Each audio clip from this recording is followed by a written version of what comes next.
নমস্কার। আজ আমি রান্না করব ফুলকপির রেজালা। তার জন্য প্রথমেই যেটা করব, আমি কড়াতে জল দিয়ে নুন দিয়ে ফুলকপিগুলোকে সেদ্ধ করে নেব। ফুলকপিগুলো খুব বেশি সেদ্ধ করব না, অল্প একটু ভাপ তুলে নেব। এবার ফুলকপিগুলো জল ঝরিয়ে নিয়ে আমি সাদা তেলে ভাজতে দেব। তো কপিগুলোকে আমি ভালোভাবে ভেজে নেব, একদম লাল লাল করে বেশ ভেজে নেব।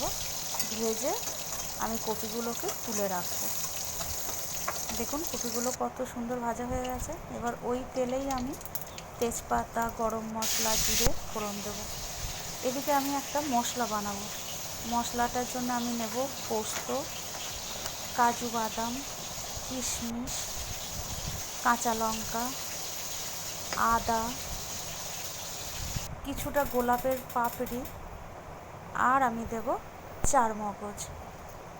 এবার এই সবগুলোকে আমি ভালো করে বেটে নেব, একদম সুন্দর করে। দেখুন আমার মশলা রেডি হয়ে গেছে। এবার সমস্ত মশলাটা আমি একটা জায়গায় তুলে নেব। এবার ওই যে কড়াতে ফোড়ন দিয়েছিলাম, ওই তেলের মধ্যে মশলাটা দিয়ে দেব। ভালোভাবে নাড়িয়ে চাড়িয়ে যতক্ষণ না তেল ছাড়ে ততক্ষণ আমি এটাকে নাড়াতে থাকবো। দেখুন কেমন তেল ছেড়ে গেছে। এবার একে একে আমি এর মধ্যে সব মশলাগুলো দেব। প্রথমে দিলাম নুন, তারপর দিলাম হলুদ। এবার নুন হলুদ দিয়ে একটু নেড়ে নেব। তার মধ্যে দেব ভেজে রাখা ফুলকপিগুলো। এবার তার মধ্যে আমি একে একে দিলাম চিনি, তারপর দিলাম জিরে গুঁড়ো, তারপর দিলাম ধনে গুঁড়ো, লঙ্কা গুঁড়ো। এবার একটু আবার কষিয়ে নেব, অল্প অল্প করে কষাতে থাকবো। অনেকটা কষানো হয়ে গেছে আমার। এবার আমি এর মধ্যে দেব টক দই।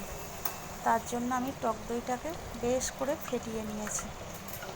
তো এর মধ্যে আমি ফেটানো টক দইটা দিয়ে দিলাম। তো টক দই দেওয়ার পরে কিছুটা জল ছাড়বে, তো আমি কষাতেই থাকবো। এবার দেখুন কত সুন্দর হয়ে গেছে, ফুলকপিগুলো অনেকটা সেদ্ধ হয়ে গেছে। তো আমি কষিয়ে কিছুক্ষণ ঢাকা দিয়ে রেখে দেবো। এবার মিনিট 10 পরে আমি ঢাকাটা খুলব।